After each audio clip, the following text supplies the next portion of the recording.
오늘 욥기 2장을 보겠습니다.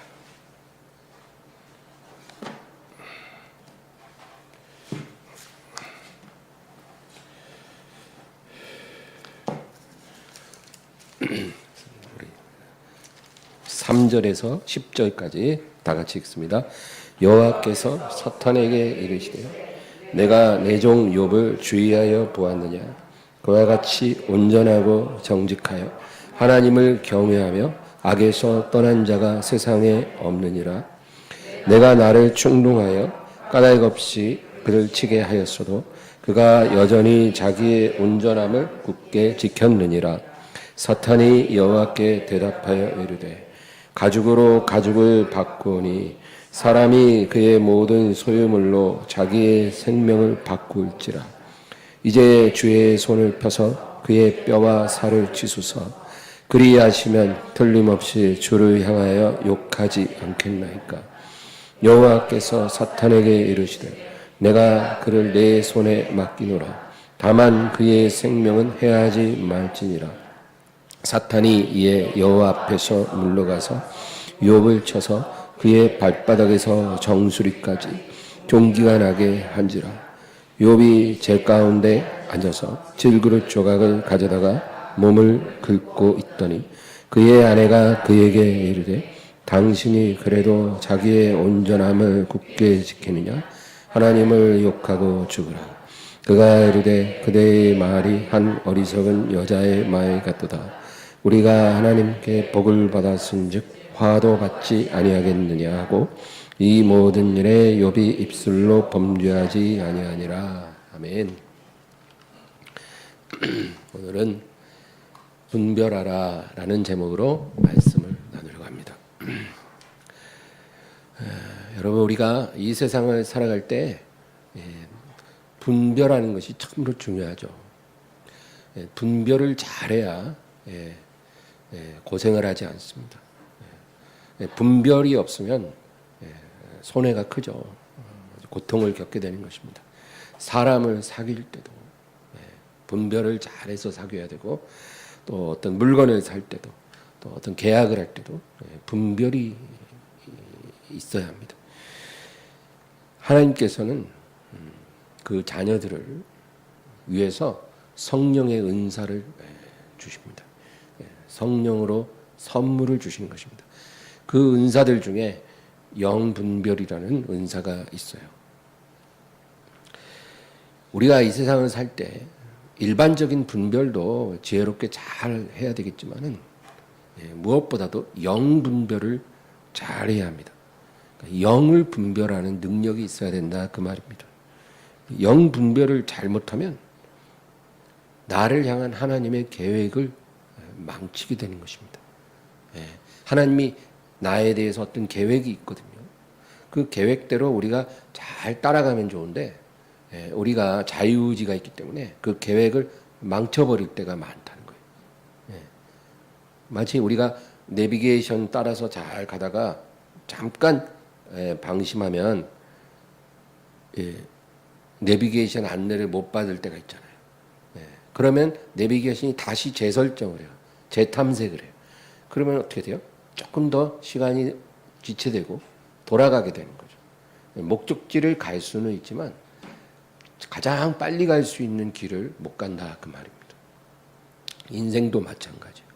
영분별 못하면 우리가 하나님의 계획을 망치게 되고, 그래서 더 하지 않아도 될 고생을 하고 시간을 허비할 수 있습니다. 제가 어제 어떤 목사님과 대화를 하는데 이 목사님이 우리나라 아주 인류대학 법대를 나왔어요. 그럼 이제 아주 입학도 수석으로 하고, 그래서 이제 그대로 잘 준비하면 사법고시를 이제 당연히 붙을 수 있는 사람이에요. 근데 대학교 졸업반 때 부모님 때문에 이제 중매로 이제 지금 사모님을 만난 거죠. 사모님은 고등학교만 딱 졸업한 상태죠. 그래서 이제 결혼을 했대요.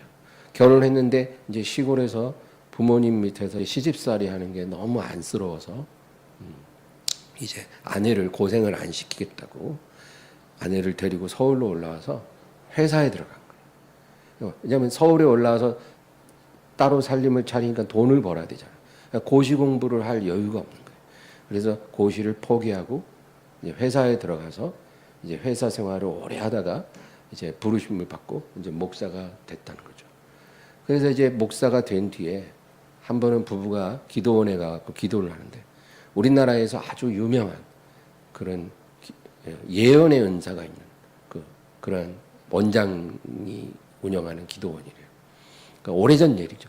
그래서 가서 이제 기도를 하는데 어떻게 그 원장 목사님한테 기도를 받게 됐다는 거예요. 근데 이 목사님이 딱 기도를 하는데 뭐라고 하냐면 이제 내가 너를 판사를 시켜서 판사를 시키고 그 다음에 목사 시켜서 내 일을 맡기려고 했는데 네 마음대로 그렇게 살면 안 된다는 거예요.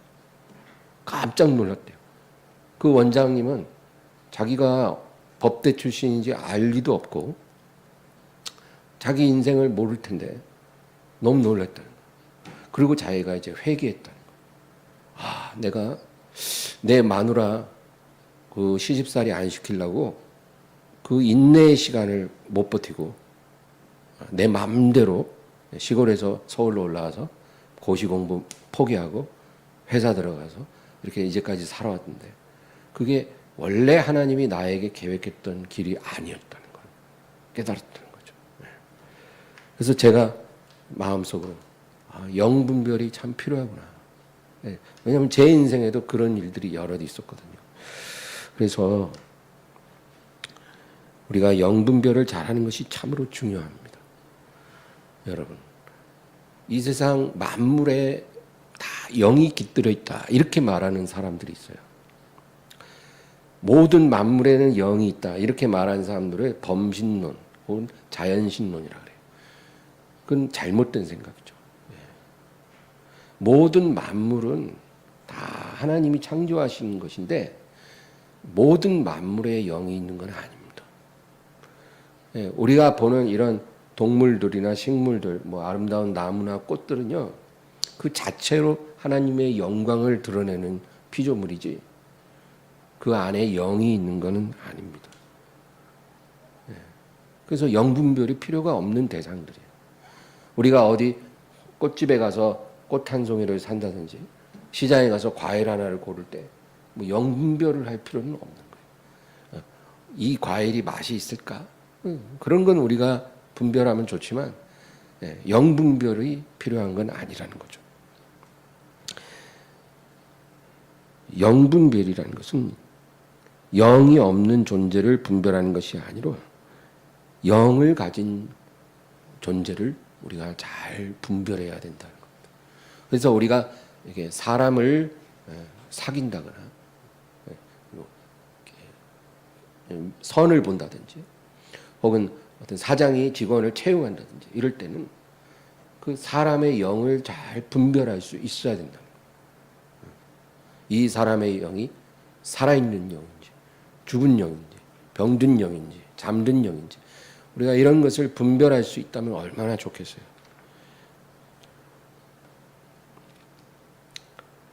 또 내 안에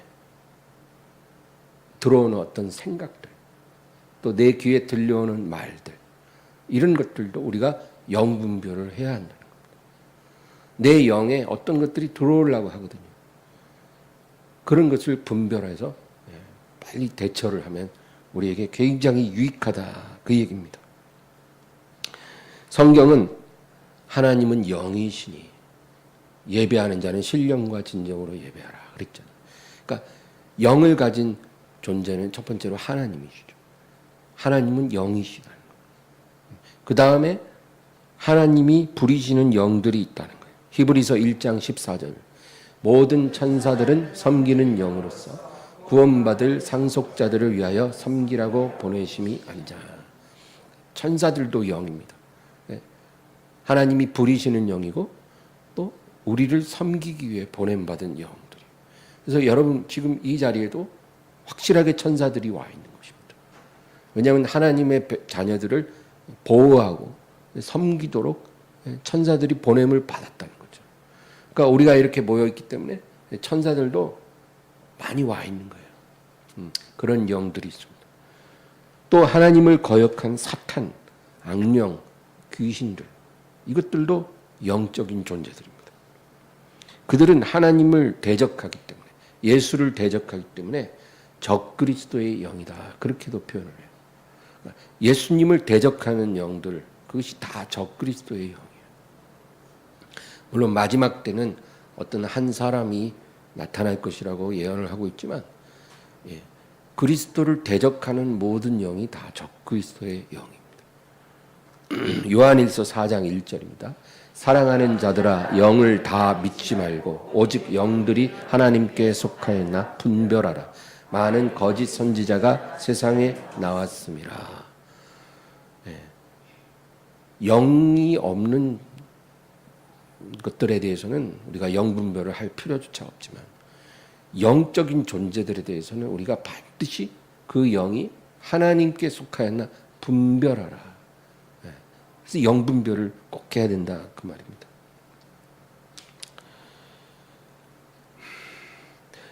그래서 진리의 영에 나오는 어떤 말인지, 어떤 미혹의 영에서 나오는 말인지 분별을 잘해야 돼요. 겉으로 볼 때는 선지자예요. 뭐 선지자가 진짜 선지자, 뭐 또 가짜 선지자, 뭐 이렇게 붙이고 나오지는 않잖아요. 그냥 다 똑같은 선지자잖아요. 그들이 무슨 말을 할 때 하나님의 이름으로 한다는 거, 예수의 이름으로도 할 수 있어요. 그러나 그 영이 그 말이 어느 영에 속했는지를 분별하라. 그 분별을 잘 못하면 큰일 난다는 겁니다. 마태복음 16장에는 이제 예수님의 가장 사랑하는 제자 베드로라는 이 사람 통해서 이 영분별에 대해서 하나님께서 말씀을 해요. 이 베드로라는 한 사람을 통해서 두 가지 영의 역사가 나타날 수 있다라는 거예요. 성경이 말합니다. 그러니까 한 사람을 통해서도 진리의 영으로 말미암는 역사가 나오고, 또 미혹의 영으로 나오는 역사가 나오는 거예요. 한 사람에게서. 그러니까 여러분, 이게 얼마나 어려운 일이에요. 나랑 가장 가까운 어떤 한 사람이죠. 내 남편이든 아내든 자식이든 부모든. 그럼 그 사람이 때로는 진리의 영으로 나에게 말을 할 수도 있고, 또 그 다음 날에는 미혹의 영으로 나에게 말을 할 수 있다는 거예요. 어떤 사람이라고 해서 무조건 한 가지 말만 하는 게 아니라는 거예요. 그러니까 우리가 그 사람을 신뢰해서는 안 되고 그 사람의 말을 분별을 해요. 가장 가까운 사람의 말이라도 무조건 맹목적으로 신뢰하는 게 아니라 분별을 잘 할 줄 알아야 돼요.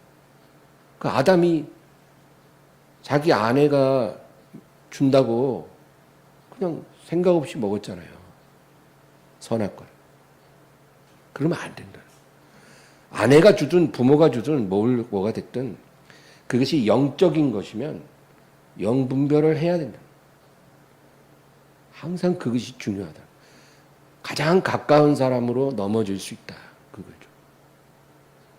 그래서 여러분 마태복음 16장 13에서 17절 읽겠습니다. 예수께서 빌립보 가이사랴 지방에 이르러 제자들에게 물어 이르시되 사람들이 인자를 누구라 하느냐? 이르되 더러는 세례 요한, 더러는 엘리야, 어떤 이는 예레미야나 선지자 중에 하나라 하더이다.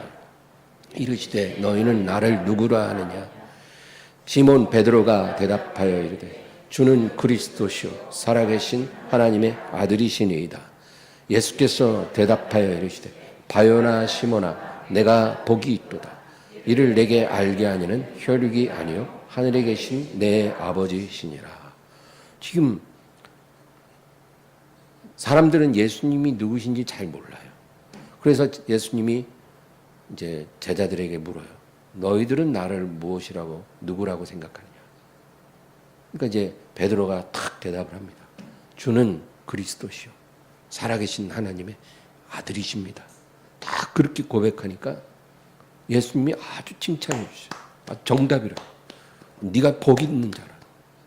근데 이를 너에게 알게 하니는 혈육이 아니고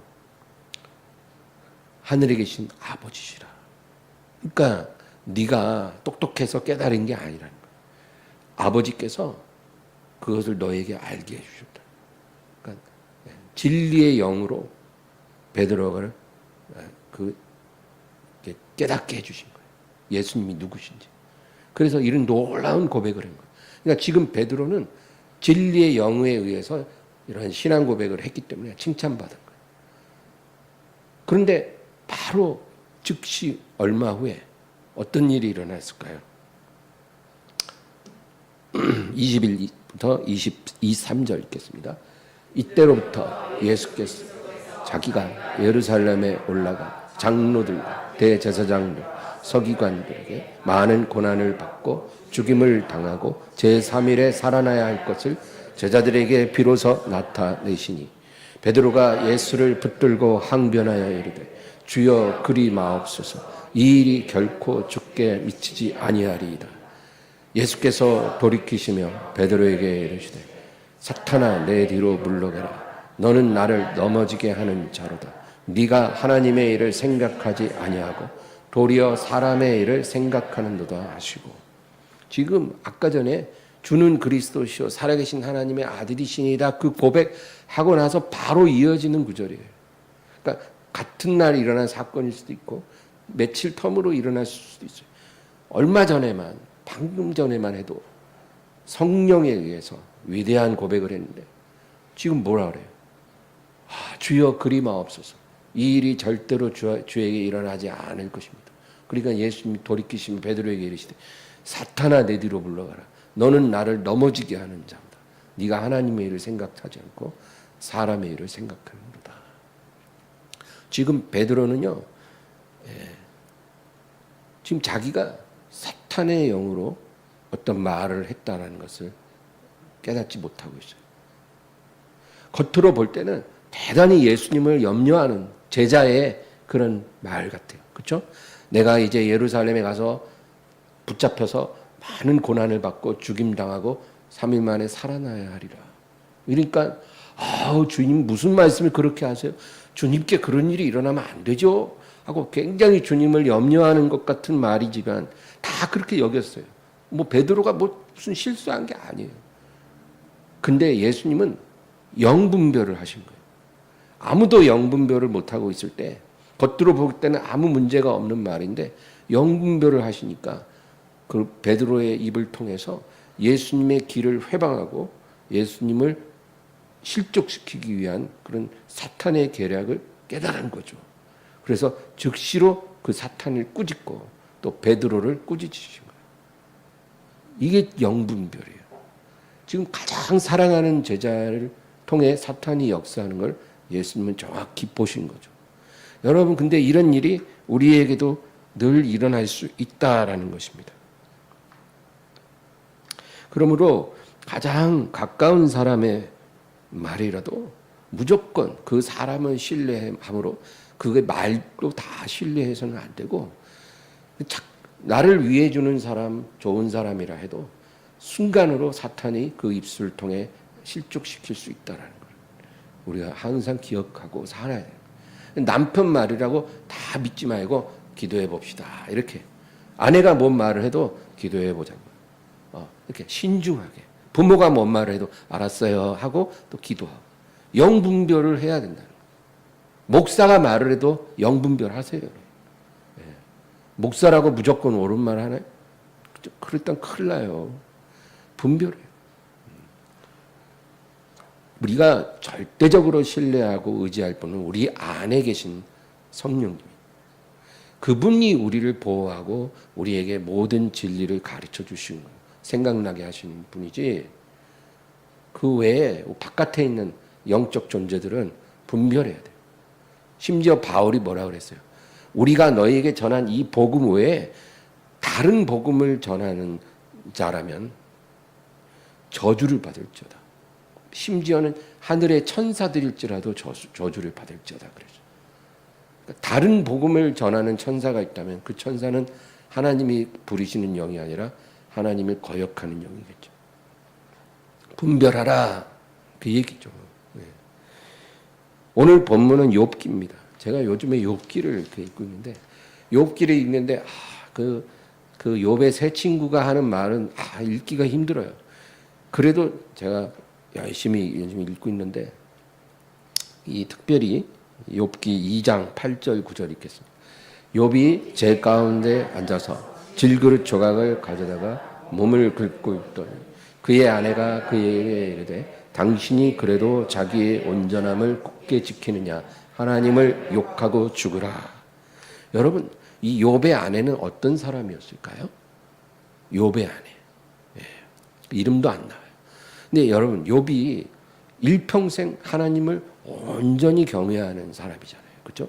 하나님이 정말 천사들 앞에서 인정하는 사람이에요. 동방의 우스 땅의 그 욥이라는 사람은 아주 탁월한 하나님의 사람. 그런 욥과 평생을 함께 살아온 아내예요. 10명의 자녀를 낳았으니까 평생 함께 부부로 살아온 거예요. 그럼 당연히 이 아내도 하나님을 경외하고 섬긴 사람일 수밖에 없겠죠. 평생 욥과 살면서 10명의 자녀를 낳았는데 아내가 뭐 육적인 사람이겠어요? 믿음이 좋은 사람일 거예요. 그런데 그 아내가 지금 완전히 무너져서 이제 제 가운데 앉아 질그릇 조각으로 몸을 긁고 있는 그 남편에게 뭐라 그래요? 당신이 그래도 자기의 온전함을 굳게 지키느냐? 아직도 신앙을 버리지 않느냐 이 말이에요. 하나님을 욕하고 죽으라. 지금 욥은 완전한 절망 속에 모든 재산이 다 하루아침에 사라지고 10명의 자녀가 같은 날 죽고 자기 온몸에 그냥 정수리부터 발끝까지 병이 나서 막 잠도 못 잘 정도로 고통 속에 그 당시에 무슨 진통제가 있겠어요? 무슨 약이 있겠어요? 예. 제가 그 오미크론 걸려갖고 온몸이 아프는데 그 진통제를 매 시간마다 하나씩 먹고 며칠 견디니까 이제 나았거든요. 근데 그때 그런 생각을 했어요. 이 진통제가 참 고맙다. 만약에 이거 없었으면 내가 어떻게 이겼을까? 정말 너무너무 힘들어요. 견딜 수가 없을 정도로 아프더라고요, 몸이. 근데 진통제 먹으면 조금 나아요. 근데 욥의 고통은 진통제도 없던 시대에 얼마나 힘들었겠어요. 지금 이제 숨만 쉬고 있는 거예요. 오늘 죽었으면 너무 좋겠다 이러면서. 근데 지금 아내가 와서 뭐라 그래요? 자살하라는 거예요. 자살을 권유하고 있어요. 근데 그냥 죽는 게 아니라 하나님을 욕하고 죽으라는 거예요. 이게 아내의 말이에요. 그동안 평생 하나님을 섬겨온 부부인데 지금 아내가 옆에서 이제 숨만 쉬고 있는 욥에게 마지막 결정타를 날리는 거예요. 지금 왜 살고 있어, 당신?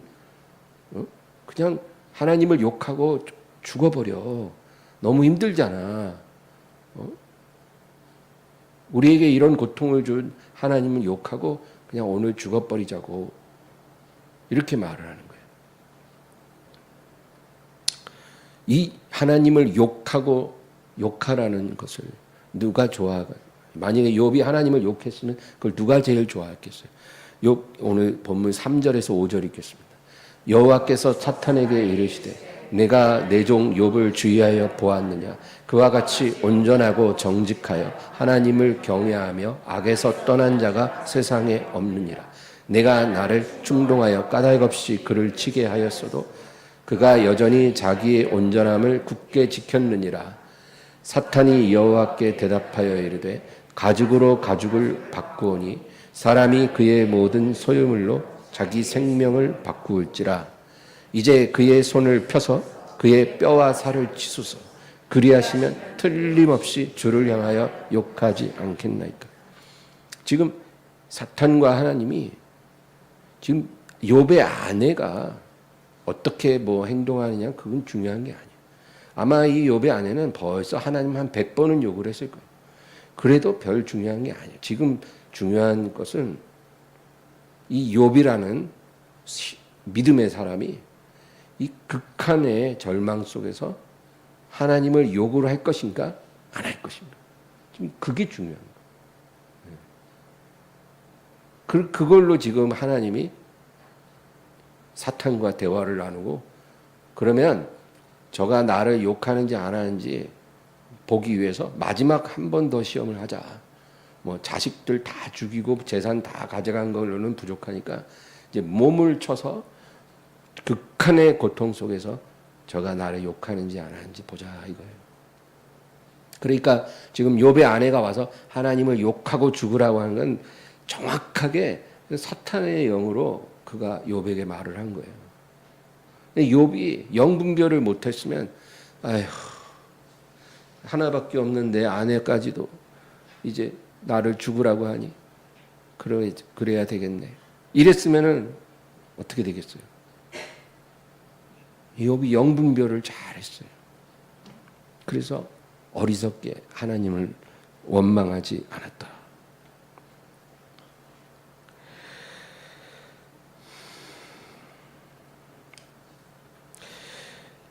여러분, 이 영분별이 그래서 우리에게 참으로 중요합니다.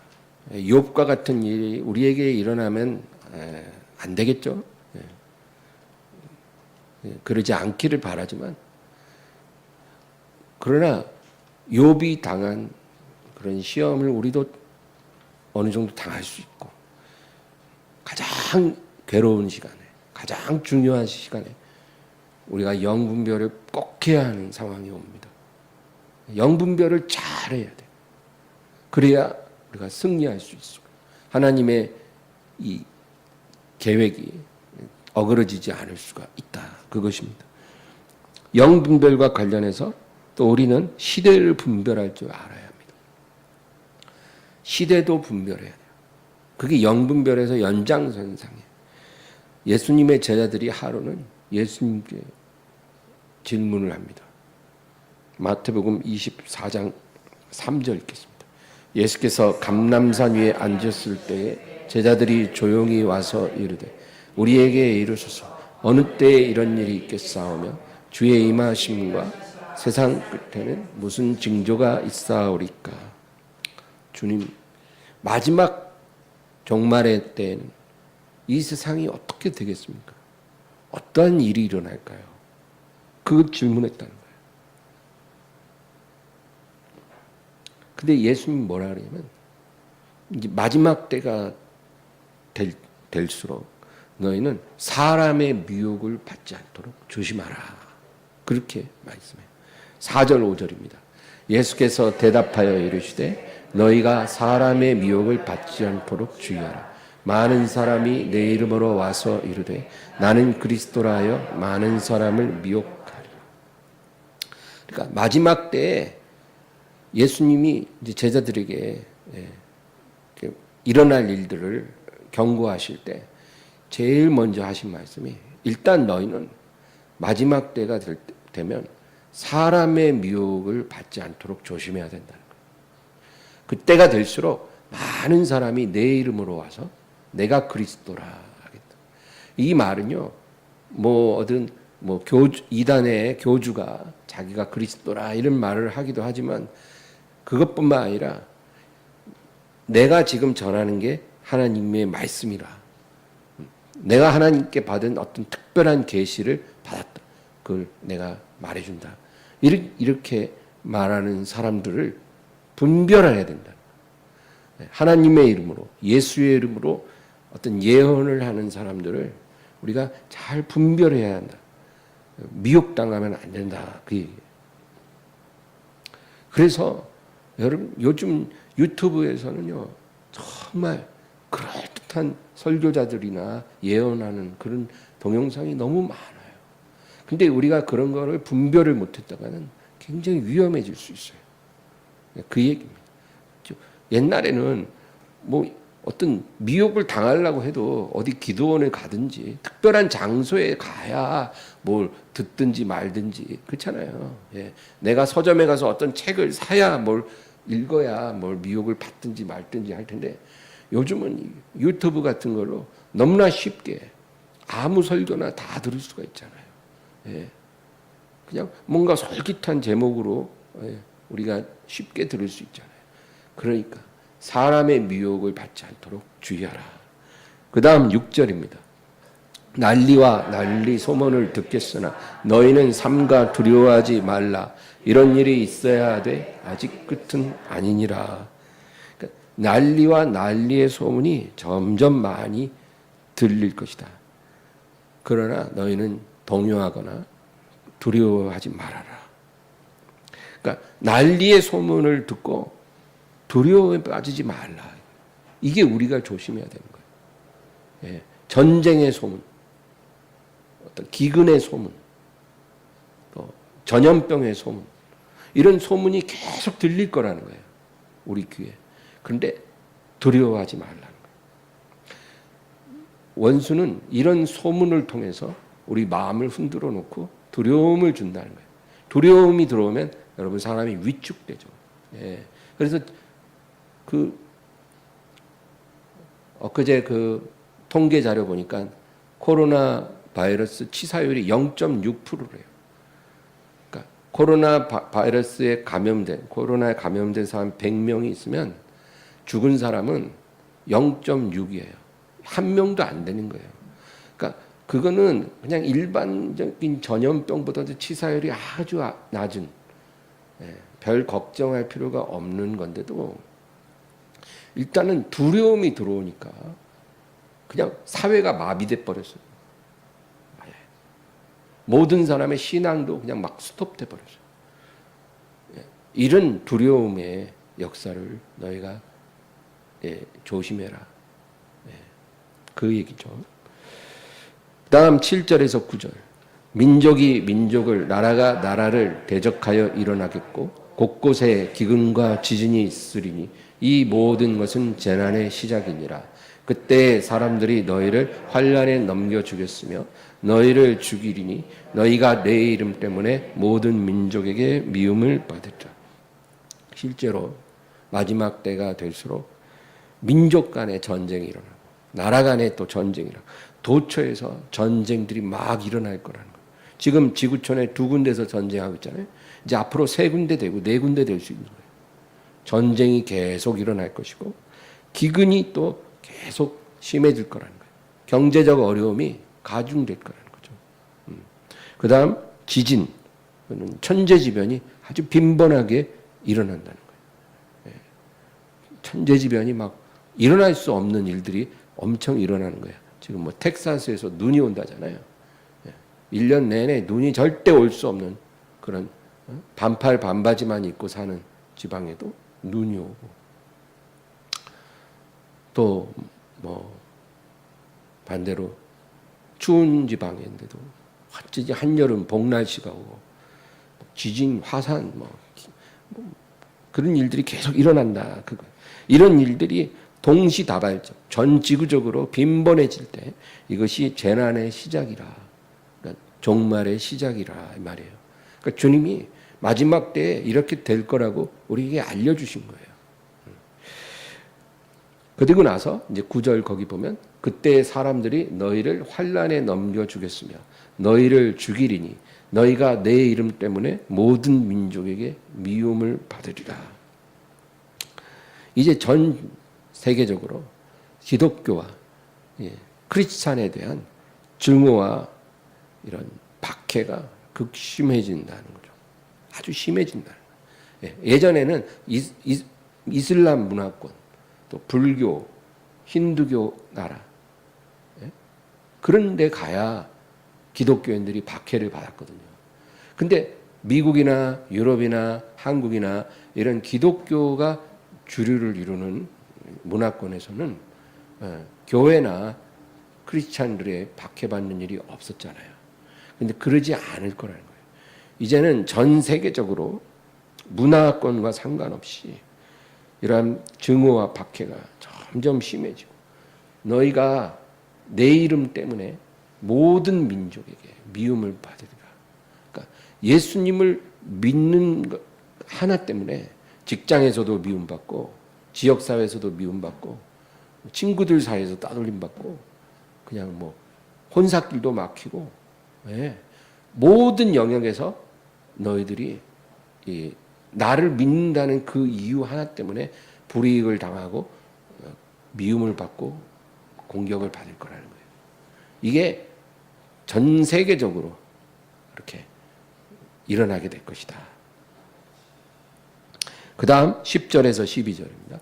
그때 많은 사람이 실족하게 되어 서로 잡아주고 서로 미워하겠으며 거짓 선지자가 많이 일어나 많은 사람을 미혹하겠으며 불법이 성함으로 많은 사람이 사랑이 식어지리라. 많은 사람이 실족하게 되어 서로 잡아주고 서로 미워하리라. 그러니까 실족하게 된다는 것은 뭐예요? 영적인 분별력을 잃어버린다는 겁니다. 그러니까 하나님의 자녀들에게도 이런 일이 일어난다는 거예요. 영 분별하는 능력을 잃어버리고 영적으로 실족하는 거예요. 그래서 서로 잡아주고 미워하게 된다. 하나님의 백성들 가운데서도. 예. 그러니까 배교한 성도들이 배교하지 않은 성도들을 미워하는 거예요. 그런 일들이 일어날 것이다. 예. 교회 안에서도 이렇게 갈라지는 거예요. 갈라져. 예. 예전에 우리나라 일제시대 때 그 일이 있었어요. 일제시대 때. 예.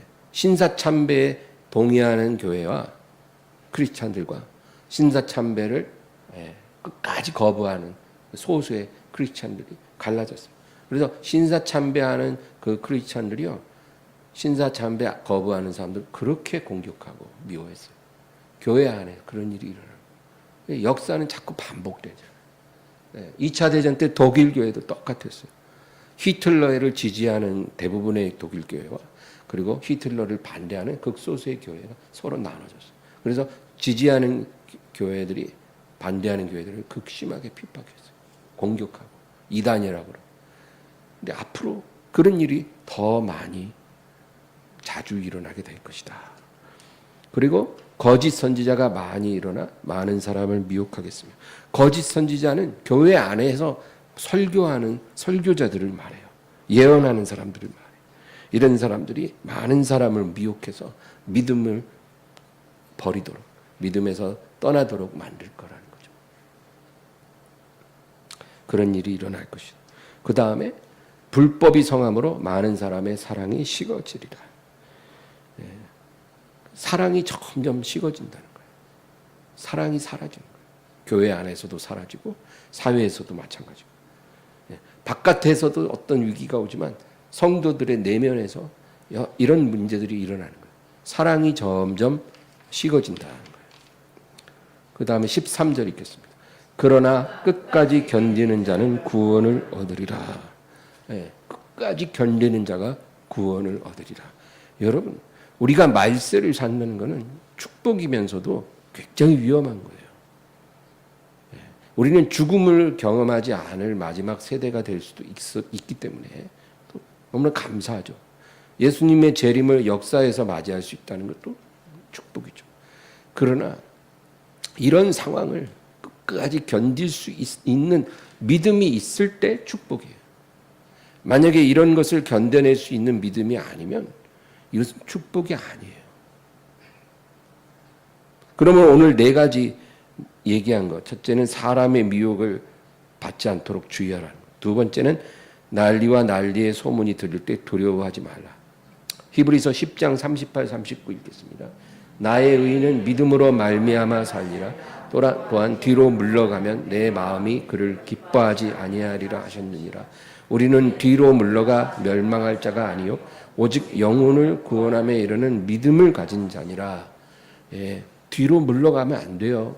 난리의 소문이 들린다고 뒤로 물러가면 안 돼요.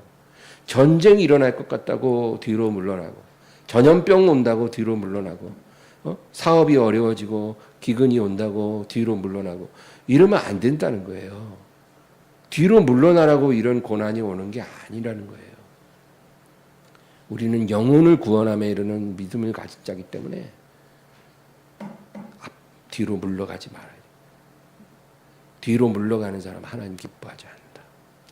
그 다음에 세 번째는 믿는 자들이 모든 사람에게 예수님의 이름으로 인해 미움을 받게 될 때 낙심하지 말라.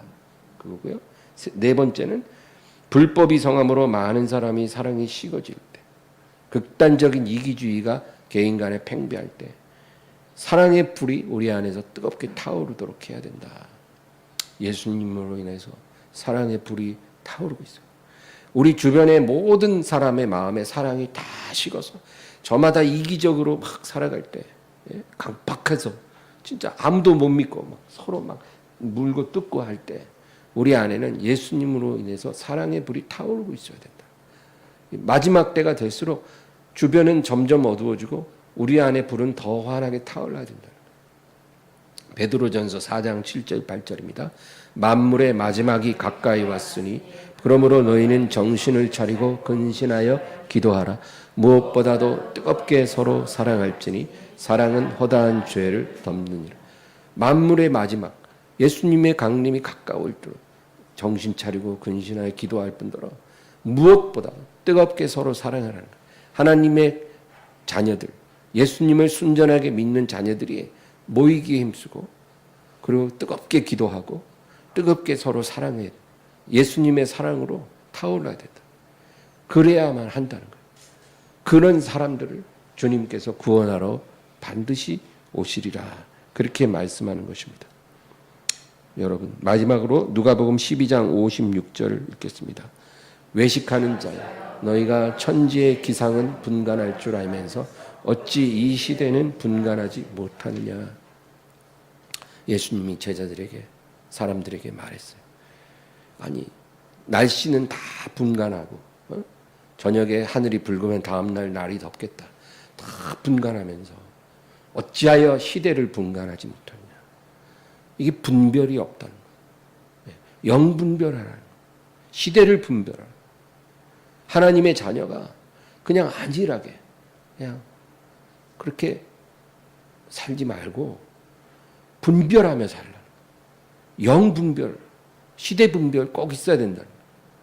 내 귀에 들려오는 말들, 내 마음에서 올라오는 생각들, 이런 것들도 영적으로 분별하면서 살아야 된다.